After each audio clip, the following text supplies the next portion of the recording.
श्री श्रुति जी कहते हैं सृष्टि के प्रारंभ में कोई तारीख नहीं लिखी है कब किस दिन से प्रारंभ हुई।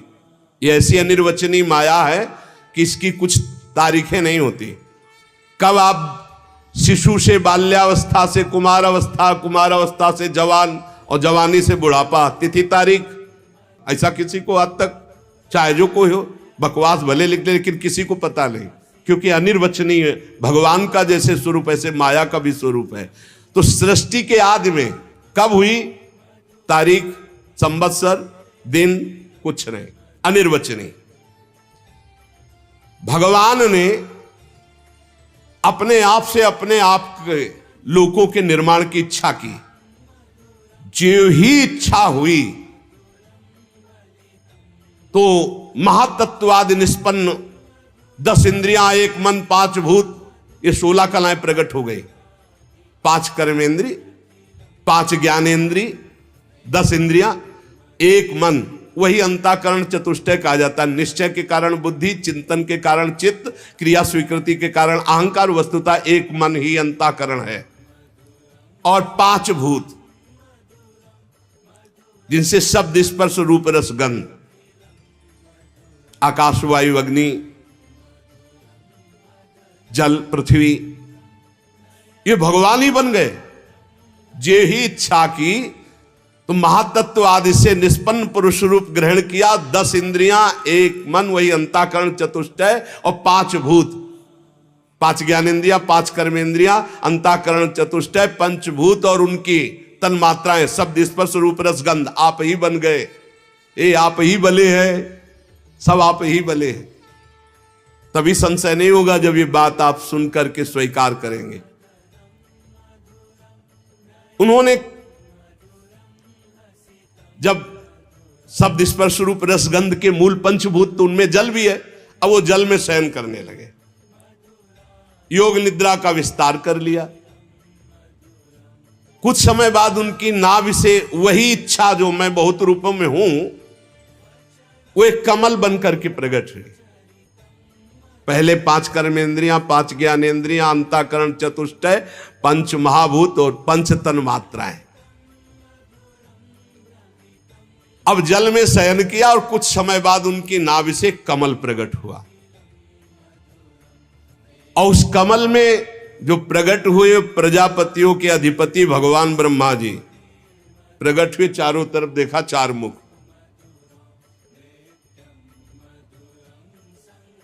और उन्होंने दिव्य दृष्टि से ब्रह्मा जी के पास जो थी देखना शुरू किया कि मैं कौन, कहां, कैसे कैसे आ गया, मैं कौन हूं। भगवान से बड़ी प्रार्थना की, अव्यक्त परमात्मा से। भगवान के उस विराट रूप अंग प्रत्यंग में ही समस्त लोकों की कल्पना हुई। समस्त लोग भगवान में ही विराजमान है। सब में भगवान विराजमान है और सब भगवान में विराजमान है। ये ज्ञान जिसको हो जाता है वो भगवत प्राप्त हो जाता है। यो माम पश्यति सर्वत्र सर्वम च मयि पश्यति तस्याहम न प्रणश्यामि सच में न प्रणश्यति। योगी लोग दिव्य दृष्टि से भगवान के उस स्वरूप का दर्शन करते हैं। वो भगवान का जो स्वरूप है, हजारों पैर, हजारों जांघें, हजारों भुजाएं, हजारों मुखों वाला विराट रूप भगवान का। शास्त्र शीर्षा पुरुषा सहस्राक्ष सहस्रपाद, जो भगवान का स्वरूप है। हजारों पैर वाला, हजारों जांघों वाला, हजारों भुजाओं वाला, हजारों मुखों वाला, हजारों सिर, हजारों कान, हजारों आंखें, हजारों नासिका, हजारों मुकुट, वस्त्र, कुंडल, आभूषण, सब यही भगवान का विराट रूप है। इसी से अनेक अवतारों का प्रादुर्भाव होता है। ये छोटे छोटे अंश से देवता, पशु, पक्षी, मनुष्य आदि योनियों की सृष्टि, ये सब इसी से विराट पुरुष से हुई है। तो सबसे पहले कौमार सर्ग में सनक, सनंदन, सनातन, सनत कुमार, सबसे पहले कमल, कमल से ब्रह्मा, और फिर ब्रह्मा जी ने जो पहली सृष्टि की तो सबसे पहले सृष्टि में प्रकट हुए सनक, सनंदन, सनातन, सनत कुमार। ये चारों ब्रह्म ऋषि जब अवतार लिए तो सृष्टि रचना से बिल्कुल अलग, नियम प्रकट होते हुए अखंड ब्रह्मचर्य, अखंड ब्रह्मचर्य, निरंतर हरिस्तरणम हरिस्तरणम हरिस्तरणम, उदासीन जगत से। दूसरी बार इस संसार कल्याण के लिए समस्त यज्ञों के स्वामी उन भगवान ने जो रसातल में पृथ्वी विराजमान थी उसको लाने के लिए 12 अवतार धारण किया। ऋषियों की सृष्टि में देवर्षि नारद के रूप में तीसरा अवतार धारण किया। शाश्वत तंत्र का, जिन्हें नारद पंचरात्र कहते हैं, उपदेश किया। उसमें कर्मों के द्वारा किस प्रकार कर्म बंधन से मुक्ति मिलती है इसका वर्णन है। फिर धर्म पत्नी मूर्ति के गर्भ से नर नारायण के रूप में भगवान ने चौथा अवतार लिया। इस अवतार में उन्होंने ऋषि बनकर मन और इंद्रियों का सर्वथा संयम करके, जो तपस्या करना बड़ा कठिन है, उस तप को किया। 5वें अवतार में भगवान ने सिद्धों के स्वामी कपिल के रूप में अवतार लिया। तत्वों का निर्णय करने वाले सांख्य शास्त्र का, जो समय के फेर से लुप्त हो गया था, आसुरी नामक ब्राह्मण को उपदेश किया। ये भगवान अपने स्वरूप को सृष्टि में कितने रूपों में प्रकाशित किए, ये वर्णन। सबसे पहले भगवान 5 ज्ञानेन्द्रिय, 5 कर्मेंद्रिय, अंतःकरण, चतुष्टय, पंच महाभूत और पंच तन्मात्रा। फिर भगवान नाभि कमल, ब्रह्मा जी, फिर सनक सनंदन सनातन सनत कुमार, फिर भगवान वाराह रूप, फिर देवर्षि नारद रूप, फिर नर नारायण रूप, फिर कपिल रूप। अनुसुईया के वर मांगने पर 6ठे अवतार में अत्रि की संतान दत्तात्रेय के रूप में भगवान प्रकट हुए। इस अवतार में उन्होंने अलर्क और प्रहलाद आदि को ब्रह्म ज्ञान का उपदेश किया। 7वीं में रुचि प्रजापति की आकुति नामक पत्नी से यज्ञ के रूप में भगवान ने अवतार ग्रहण किया। अपने पुत्र याम आदि देवताओं के साथ स्वयंभू मनवंतर की रक्षा की। राजा नाभ की पत्नी मेरु देवी के गर्भ से ऋषभ भगवान के रूप में अवतार हुआ, जिनके पुत्र भरत जी, जो जड़ भरत जी कहलाए गए। ये 8वां अवतार भगवान का ऋषभ देव के रूप में। इस रूप में परमहंसों का वह मार्ग जो सभी आश्रमियों के लिए वंदनीय है, स्वयं ऋषभ रूप धारण करके दिखाया। करके ऋषियों की प्रार्थना से 9वीं बार वे राजा पृथु के रूप में अवतीर्ण हुए। शौनकादि ऋषियों, इस अवतार में उन्होंने पृथ्वी से समस्त औषधियों का दोहन किया। ये अवतार सबके लिए बड़ा कल्याणकारी हुआ।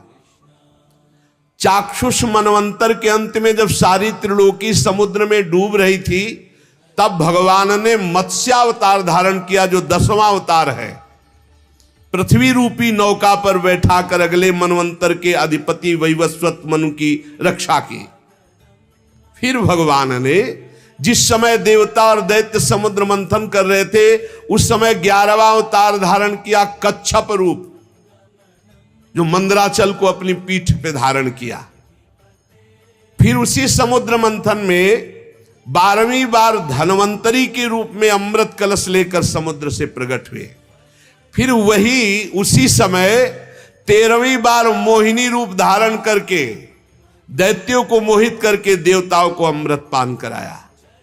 फिर भगवान ने जो 14वीं बार अवतार लिया, वो बड़ा ही भयंकर रूप था, नरसिंहावतार। अत्यंत बलवान दैत्यराज हिरण्यकश्यप की छाती अपने नखों से फाड़ डाली, जैसे चटाई फाड़ डाली। प्रहलाद जी को सताने के कारण बहुत आवेश में भगवान बड़ा भयंकर रूप, सब कांप रहे थे एक दहाड़ में, ऐसा नरसिंह रूप। 15वीं बार वामन का रूप धारण करके भगवान दैत्यराज बलि के यज्ञ में गए। अंदर से चाहते थे त्रिलोकी का राज्य, परंतु मांगी उन्होंने केवल 3 पग पृथ्वी। भगवान का 16वां अवतार हुआ परशुराम अवतार। जब देखा कि ये दुष्ट स्वभाव वाले राजा लोग धर्मद्रोही है, मनमानी आचरण कर रहे, तब क्रोधित होकर 21 बार इन धर्म विरोधी स्वभाव वालों का विनाश किया, 21 बार। इसके बाद 17वें अवतार में सत्यवती के गर्भ से पराशर जी के द्वारा वे श्री कृष्ण द्वैपायन भगवान व्यासदेव जी के रूप में अवतीर्ण हुए। उस समय लोगों की समझ और धारणा शक्ति कम देखकर आपने वेद रूप वृक्ष की कई शाखाएं बना दी। 18वीं बार देवताओं का कार्य संपन्न करने की इच्छा से राजा राम के रूप में भगवान ने अवतार धारण किया, जिसमें समुद्र पर सेतु बांधना, रावण वध, बड़ी मंगलमयी लीलाएं भगवान मर्यादा पुरुषोत्तम श्री रामचंद्र जी ने की। 19वें और 20वें अवतार में यदुवंश में बलराम और श्री कृष्ण के नाम से भगवान का अवतार हुआ। इसके बाद कलयुग आ जाने पर मगध देश बिहार में देवताओं के द्वेषी दैत्यों को मोहित करने के लिए अजन के पुत्र रूप में भगवान का बुद्धावतार। उस समय कह रहे कि होगा तो हो गया। इसके भी बहुत पीछे बाद जब बिल्कुल कलयुग का अंत होना होगा, जब सब लुटेरे हो जाएंगे, कोई किसी का रक्षक नहीं, सब मतवादी आचरण, तो विष्णु यश नामक ब्राह्मण के घर कल्कि के रूप में भगवान अवतीर्ण होंगे। यहां 22 अवतारों की गणना की गई, परंतु भगवान के 24 अवतार प्रसिद्ध हैं। कुछ विद्वान 24 की संख्या यूं पूर्ण करते हैं। रामकृष्ण के अतिरिक्त 20 अवतार तो उपयुक्त हैं ही, शेष 4 अवतार भगवान श्री कृष्ण के ही अंश हैं। स्वयं श्री कृष्ण तो पूर्ण परमेश्वर है, वे अवतार नहीं अवतारी हैं, अतः श्री कृष्ण को अवतारों की गणना में नहीं गिनते। उनके 4 अंश, एक तो केश का अवतार, दूसरा सुतपा तथा प्रश्नि पर कृपा करने वाला अवतार, तीसरा संकर्षण और चौथा परब्रह्म। इन चारों अवतारों से विशिष्ट 5वें साक्षात भगवान वासुदेव। दूसरे विद्वान ऐसा मानते हैं कि 22 अवतार तो प्रयुक्त हैं। इनके अतिरिक्त 2 अवतार और हैं, हंसावतार और हयग्रीव अवतार। ऐसे भगवान के 24 अवतार होते हैं। शौनकादि ऋषियों, जैसे अगाध सरोवर से हजारों छोटे छोटे धाराएं निकलती है, वैसे ही भगवान श्री हरि के असंख्य अवतार और होते हैं, जिनका वर्णन नहीं, असंख्य। वो अपने भक्त के लिए कभी कोई अवतार धारण कर सकते हैं। जैसे द्रौपदी के लिए चीर अवतार धारण किया, कहां लिखा है? द्रौपदी के लिए चीर अवतार तो 24 में थोड़ी है। बोले असंख्य अवतार, जब जरूरत पड़े भक्त के लिए तब वो तुरंत अवतार धारण करते हैं, अंतर ध्यान हो जाते हैं। जैसे अगाध सरोवर से छोटे छोटे बहुत सी धाराएं निकलती है, ऐसे भगवान श्री हरि के असंख्य अवतार हैं। ऋषि, मनु, देवता, प्रजापति, मनु पुत्र और जितने भी महान शक्तिशाली वे सब के सब भगवान के ही अंश हैं। ये सब अवतार तो भगवान के अंशावतार अथवा कलावतार है, परंतु भगवान श्री कृष्ण तो स्वयं भगवान अवतारी हैं, सबके अवतारी हैं। जब लोग दैत्यों के अत्याचार से व्याकुल हो उठते हैं, तब युग युग में अनेक रूप धारण करके भगवान उनकी रक्षा करते हैं। भगवान के दिव्य जन्मों की एक कथा अत्यंत गोपनीय रहस्यमयी है। जो मनुष्य एकाग्र चित्त से नियम पूर्वक प्रातः काल या सायंकाल इस कथा को सुनेगा, उस समस्त दुखों और पापों से छूट जाएगा।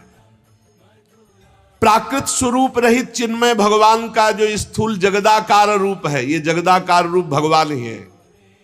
ये उनकी माया के महत्त्वादि गुणों से भगवान में ही कल्पित है।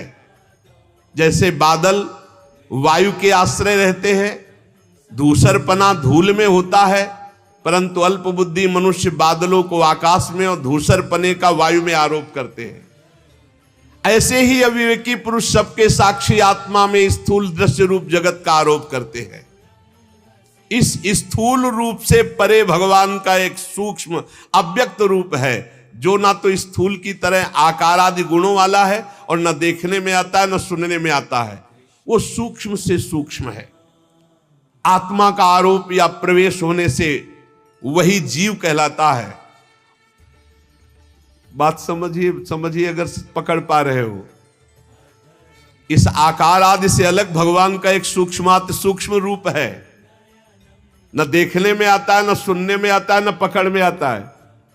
सूक्ष्म स्वरूप, उसी को आत्मा कहा गया है।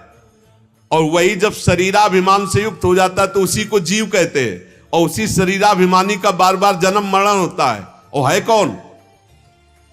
वही है, वही है। बस ये बात समझना है। भगवत स्वरूप होकर भगवत लीला में जाया जाता है।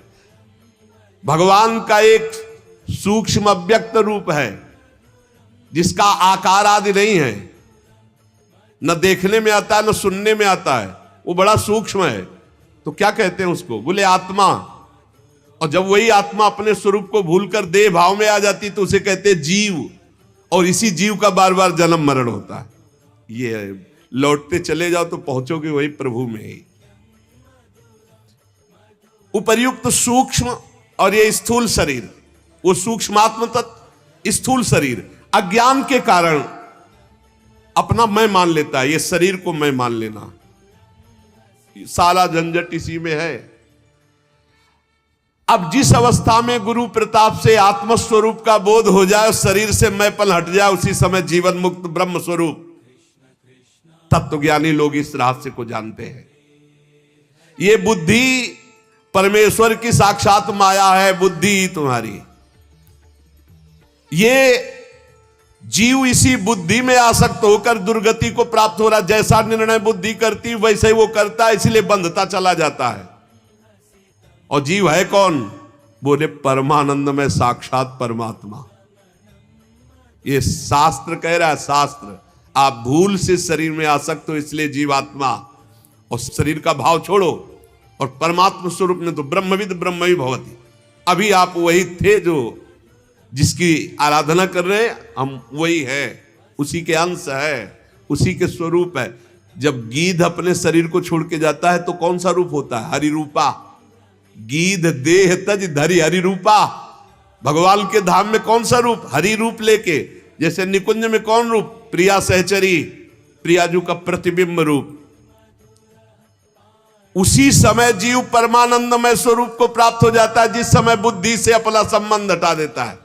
बुद्धि में फंस गया, पुरंजनी में फंस गया। और पुरंजनी में फंस करके अनेकों पुर में वो रमण कर रहा है। कभी सुअर, कभी कुत्ता, कभी गधा, कभी क्या क्या।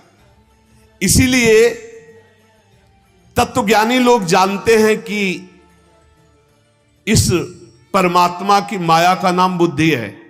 इस बुद्धि रूपा माया से बच जाए। और सलाह इसी बुद्धि की होती, पूरी की पूरी। जितनी जेलें भरी, जितने अपराध हैं, सबकी सलाहकार ये बुद्धि है।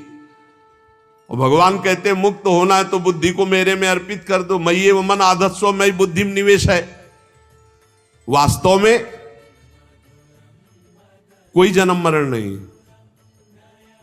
बोले यहां रोज फूंक रहे हैं, रोज मर रहे, रोज जन्म रहे। कहे जन्म मरण स्वप्न, स्वप्न स्वप्न में जैसे देखा ना तो जगने पर सब झूठा होगा ना। ऐसे ही ये मोह चल रहा, बड़ा भारी स्वप्न चल रहा है। अब भगवान कृपा करे तुम जाग जाओ तो तुम भी यही बोलोगे जैसा शास्त्र में लिखा है। तो क्या करें? बोले हृदयेश्वर भगवान की उपासना करो, भगवान की आराधना करो तो तुम्हारे अंदर ज्ञान जागृत हो जाए, तुम जग जाओ। भगवान की लीला अमोघ है। उन्हीं की लीला से सृजन होता है, पालन होता है, संहार होता है। किंतु भगवान किसी में आसक्त नहीं, न सृजन में, न पालन में, संहार। बोले भगवान को दुख नहीं होता है मर रहे? नहीं होता। क्यों? आप फिल्म देखते हैं, आपको दुख होता है क्या? तो बोल दे तुम बड़े निर्दयी हो यार, उसको पिटवा रहे हो। पागल हो? फिल्म चल रही, कोई असली में पिट रहा है क्या? कुछ नहीं, असली में कुछ नहीं हो रहा। असली में ये सब एक साथ बैठकर ठंडा पानी पीते हैं और फिर गुस्सा का रोल करते हैं आके। अच्छा ऐसा होता है? बोले ऐसा है, कोई असली में कुछ नहीं हो रहा है। बस असली में यहां कुछ हो रहे हैं। जगत नाटक वही भवा, वहां तो कम से कम 2-4 रोल वाले हैं। एक हीरो है, एक हीरोइन है, और एक बिलियन, क्या कहते हैं, बिलियन, हाँ वही खलनायक है। और बड़े, और यहां एक ही सब कुछ बोला हुआ है। यहां पर्दा भी वही है, नाटक मंच भी वही है, डायरेक्टर भी वही है, और पात्र भी वही है और दर्शक भी वही। कमाल का ये रहस्य रघुनाथ कर बेगिल जाले कोय, और जो जाले रघुपति कृपा तो सपने मोह ना होए। तो बोले भगवान को दुख नहीं होता? बोले नहीं होता। कैसे? जैसे तुम नाटक फिल्म में देखते हो, ये सब आग लग गई, सब नष्ट हो गया, सब मर गया, तो आपको बाद में आंसू पोंछते निकलते हो क्या? नहीं, हंसते निकलते हो। कोई पूछे इतना जोर का वहां काट मार मची, अरे यार नाटक चल रहा था, तो जगन नाटक वही भवा। वहां तो दूसरे के द्वारा नाटक चल रहा था, यहां तो अपने आप से अपने आप में खेल रहा है। वो अपने आप से अपने आप का सृजन कर रहा है, अपने आप से अपने आप का पालन कर रहा है, अपने आप से अपने आप का संहार कर रहा है। बिल्कुल उसको दुख नहीं। बोले हमें तो बहुत दुख हो रहा है। जैसे स्वप्न में तुम्हें थप्पड़ी आए जाओ तो दुख नहीं होगा, तो जगने पर बताओ कितने थप्पड़ लगे थे, तो हंसी केवल आएगी कि नहीं आएगी? कहा जाए लाओ मलहम लगाना, स्वप्न में बहुत पिटाई हुई थी। पागल हो क्या? वो स्वप्न था, वो स्वप्न था। तो जेहि जाने जग जाए हेराई, जिस तत्व के जान लेने के बाद ये संसार खो जाता है। कैसे? जागे जथा स्वप्न भ्रम जाई। जो जगले पर स्वप्न का महत्व खत्म, ऐसे जागृत होने पर सृष्टि रचना पालन संहार ये सब खत्म। एक वासुदेवा सर्वमित समहात्मा सुदुर्लभा, वही वासुदेव भगवान विराजमान है। ना कोई जन्मना, ना कोई मरना, ना कोई बढ़ना, ना कोई घटना, ये सब स्वप्न। उमा कहूं मैं अनुभव अपना, सत हरि भजन जगत सब सपना। जो सपने सिर काटे कोई, बिनु जागे दुख दूर न होई। जगना पड़ेगा भाई।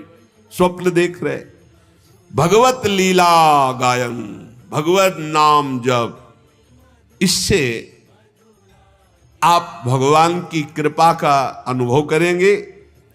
तब आप समझ पाएंगे कि भगवान की करामात क्या है। ये करामात बड़ा भारी जादूगर, अपने आप से अपने आप में सब जादू। कैसा रूप, कितना जादूगर। अगर माथे में नाक होती तो अलग पहचाना जाता। सबकी आंख एक ही जगह है, माथे के नीचे आंखें, आंख के नीचे नाक, नाक के नीचे मुंह। और इतने लोग हैं, जैसे स्टेशन में है या कहीं बहुत कथा प्रसंग जहां लाखों की भीड़, तो लोग सब पहचाने जाते। अमुक अमुक अमुक। कैसा ब्रह्मा जी के पास छापा खाना है, सब अलग अलग। देखो रंगीली शरण, विशाखा शरण, अमुक शरण, अमुक शरण, सबके। ये हो कि भाई थोड़ा अंतर है कि किसी के नाक यहाँ है, किसी के यहाँ नाक यहाँ है, किसी के नाक यहाँ है, तो पहचान सबकी वैसे। और सब अलग अलग पहचाने जाते, और सब में एक ही है, और एक ही सब बना हुआ है। बड़ा विचित्र खेल है। इसीलिए भजन करो, नाम जप, भगवान का लीला चरित्र गायन श्रवण, और इसी जन्म में हम भगवत प्राप्त हो जाएं। भगवान के नाम में बड़ी ताकत है, भगवान की लीला चरित्र गायन श्रवण में बड़ी ताकत। दो बातें तो जीवन बना लो। सेवक जी महाराज कह रहे हैं, सेवक शरण सदा रहे, अनत नहीं विश्राम। कै वाणी हरिवंश की, कै हरिवंश है। या हम भगवत चर्चा कर रहे हैं, या सुन रहे हैं, या नाम जप कर रहे हैं।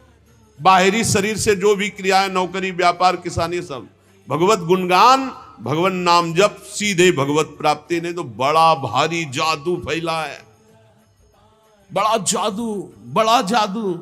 अरे पूरी जिंदगी 10-10 साल, 50-50 साल, 60-60 साल के कोई है, सब निकल गई।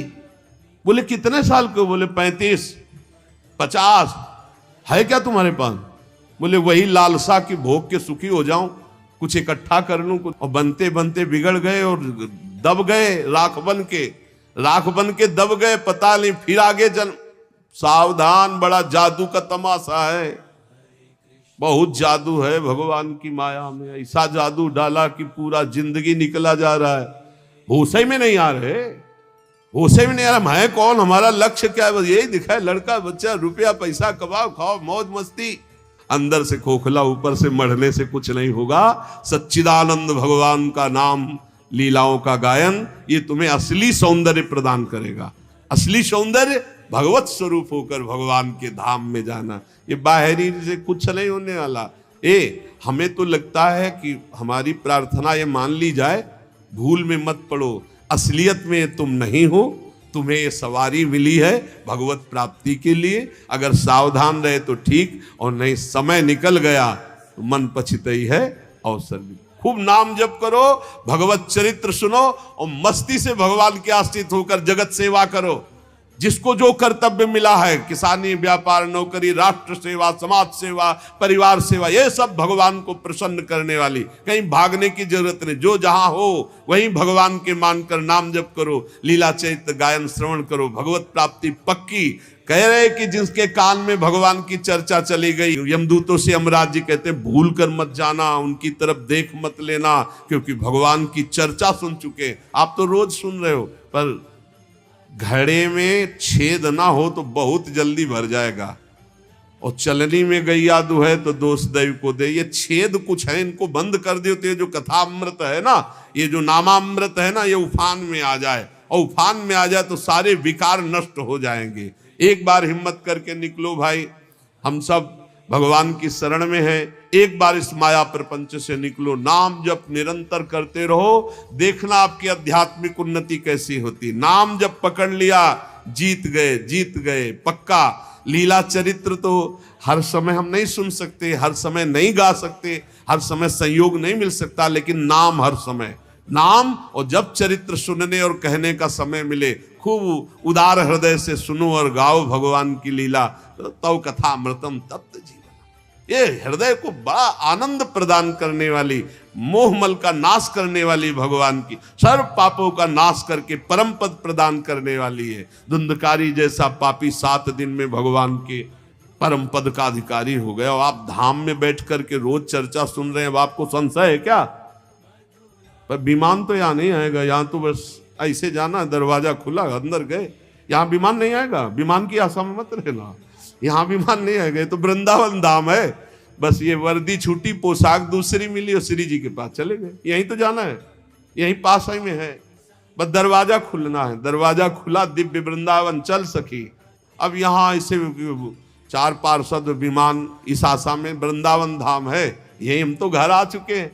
अरे लाखों माला का जो भजन का प्रभाव बाहर है, एक मालक है, ये धाम है। यहाँ थोड़ी चर्चा, थोड़ा भजन, थोड़ा सत्कर्म, थोड़ा पुण्य, थोड़ी सेवा बड़ा लाभ प्रदान करती। कहाँ बैठ के सुन रहे हो? बोले वो नैमी सारण में सुन रहे, वो हरिद्वार में सुन रहे। ये सब भगवान के रचित तीर्थ है। नैमी सारण तीर्थ जानते हो क्यों? सुदर्शन चक्र के प्रभाव से। और यहाँ स्वयं भगवान लीलारत थे, है और आगे रत रहेंगे। प्रिया प्रीतम का घर है ये, बस ट्रांसफर होगा यहाँ, शरीर ये छूटा और निकुंज की पोशाक मिलेगी, चल सकी प्रियाजू के पास। अनंत जन्मों की सच्ची मानिए, हम भूल गए। जैसे पिछले जन्म में हमारे कौन माता पिता थे पता नहीं ना, बिल्कुल पता नहीं। ऐसे हमारे असली परिवार के जन हैं प्रिया प्रीतम। हम भूलकर माया में फंस गए। जिस समय आपको दृष्टि मिलेगी तो आप चिल्ला के रो पड़ेंगे। जैसे अपने माता पिता को पहचान ले तो कैसा लगता है, ऐसे असली आए मिले परिवार आपने, हरिहंस कंठ लगायो, भाग बड़ो वृंदावन पायो। अब बस घर जाना है, अपने घर जाना है, और कुछ नहीं रह गया। समय व्यतीत करो, जीवन की श्वासें खत्म हो और अपने श्री जी के पास चलना। विश्वास पक्का रखना, विश्वास में डगमगाए तो साधन बल से नहीं है। हित दूर जो विश्वास है तब ही सुधरे बात, ना तर माया पंथ में फिरे जो टक्कर खार। निरंतर नाम जप करो और जितना बन सके उतना परोपकार करो, दूसरों का हित करो, बड़ा आनंद रहेगा। शेष चर्चा आगे। श्री राधा वल्लभ लाल की जय।